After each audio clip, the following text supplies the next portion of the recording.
Hey, what's up? John Sonmez here, and welcome back to this series on how to lose fat.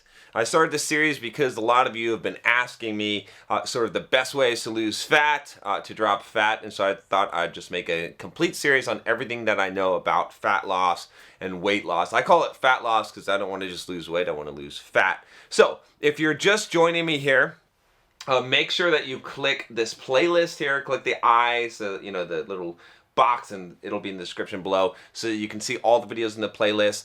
In this video, we're going to be talking about losing fat by other methods. We'd already talked about in the previous videos losing fat by dieting and exercising, and how dieting is more effective, way more effective than exercising. And at the beginning of the series, I talked about the basics of losing fat. So this has been kind of basic stuff so far. I know some of you are like, whoa, come on, like this is like some basic common sense stuff. But the reason why I talk about a lot of basic common sense stuff before we get into more of the advanced stuff is because I want you to have a good understanding, right? And I want you to, like, you may think you know this, and you do know this, but when I remind you this, then things that are common sense, and you say, oh, okay, I get it now. Like, yes, this really is, because in your head you know that diet is more important than exercise, but for some reason when you try to lose fat, you don't do that. In your head, you know that you need to be in a calorie deficit to lose fat, right? And you may even know the mechanics from biology class of how fat is lost or stored in the body.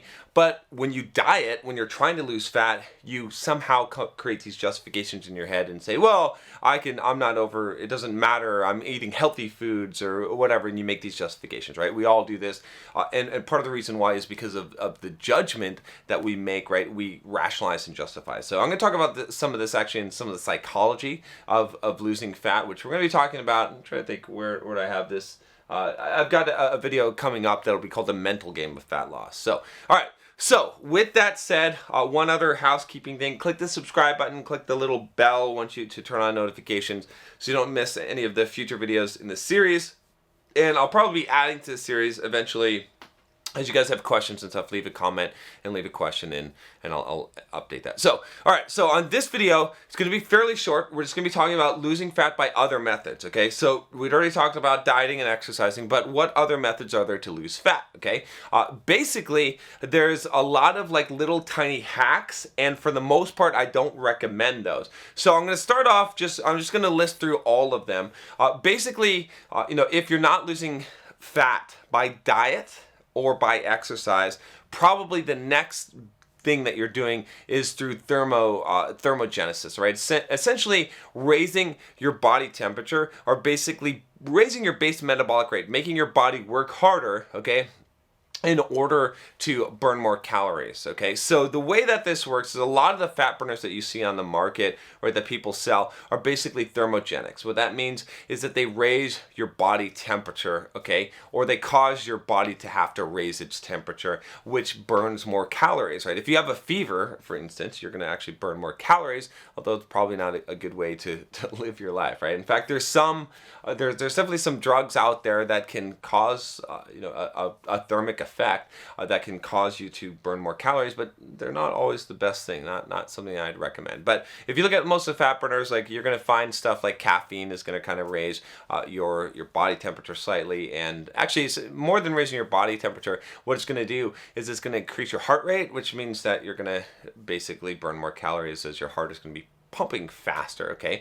Now, some of the popular things that they've used in the past for dieting, which I don't recommend, I've actually had some liver problems with, is what's called the caffeine ephedrine aspirin stack, or ECA stack. It's effective, but not super effective, right? I've done this before, and there's a lot of potential side effects. So, and it's just not as effective as diet, right? Like, and a lot of people think that they're gonna like do these, like take these fat burning pills or whatnot that are out there on the market, and that they're going to burn more fat, and they're not gonna diet. And it's way more effective to just diet, okay? The amount of effect that you get, like from a fat burner, if they even work, which most of the ones that you buy in the market today are not effective at all, like zero effectiveness. It's just small. So you can use some kind of thermic effect for sure to burn some extra fat, but I wouldn't rely on that. If you want to take a fat burner, it's okay, probably. If you want to take caffeine, it's okay. One thing that I've experimented with a little bit, but I haven't gotten very good results or like conclusive results, is ephedrine, or not ephedrine. Ephedrine I would kind of stay away from, honestly. Like I haven't gotten enough good results to be worth the risk, and there is a risk with that, especially with liver toxicity. Okay, but is yohimbine, not yohimbe, yohimbine HCl, okay, with caffeine when you're fasted, okay, and we'll talk more about that in the fasting, right? It only works when you have no insulin in your blood, okay, so that's another way is kind of diet pills. I would say also, I have to mention this, just to be totally honest with you, there are some like extreme things, right? There's something called Clenbuterol. Again, would not recommend this. A lot of bodybuilders have taken this. Really jacks up your heart rate, and is fairly dangerous. But it is out there, okay, and it is something that bodybuilders have used for a while. And then something that I would just stay 100% away from, it's called DNP. Again, I've never done it myself, but it basically works by shutting down your mitochondria. So that you can't actually uptake energy, and it makes them like 50% as efficient. Works really well, but can definitely kill you, and will definitely cause huge side effects. So better to just not eat, okay, than risk that kind of stuff. Let's not be crazy here. All right. So those are kind of the basic there. Then the next thing that you have. Is, I talked about this briefly, but cold exposure can actually. It works by the same mechanism, right, of thermogenics, right? So, and there's been a lot of studies proving this, right? In fact, there was this thing called the cold shoulder. I remember like this vest where you can wear this ice vest, and it'll actually increase your metabolism. You can jump in a swimming pool, right? You can jump in an ice bath.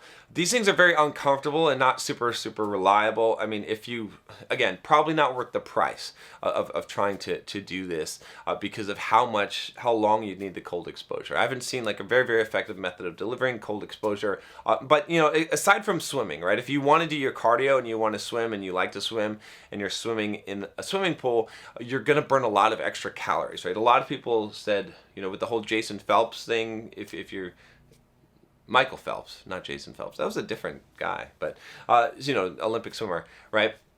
So there was a whole he eats 10,000 calories a day. He's training like 4 to 5 hours, maybe 6 hours a day. Like you can't train a lot more than that, but that's not enough, right? If you think about it, right? If I said, okay, if you're burning 700 calories an hour, which he's not, because that's like he's not continually training at that. So let's say 600 calories an hour, right? Times, let's say 5 hours, that's 3,000 extra calories. I mean, maybe he's burning 4,000 or 5,000 extra calories plus his base of like 1 or 2. So how is it that he's eating 10,000 calories a day just to stay alive? The reason why is because he's in a fucking swimming pool, and his body has to raise the body temperature in order to do that. That's why another thing, like if you watch, you can observe this. Surfers, a lot of surfers are actually pretty damn ripped, right? Like you rarely see a fat surfer, and it's not just because of the exercise of paddling on the board, even though they think that's the case, and it's not because they don't eat, because those fuckers eat, but it's because they're in cold water. Okay, so that does have an effect. Okay, and then. Trying to think if there's anything else really that I would say.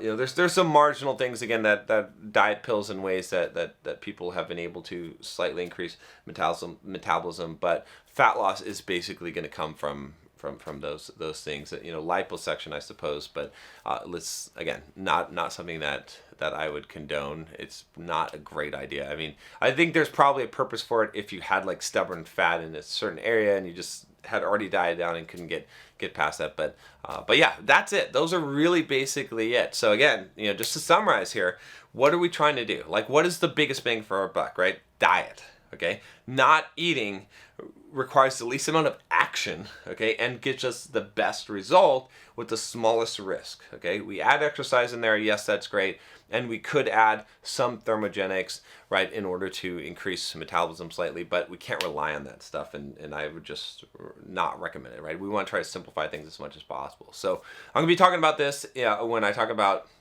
how to create a successful diet, I think in 2 videos from now. So stay tuned. Make sure you check out the playlist. Make sure you click the subscribe button. And I'll talk to you next time. Take care.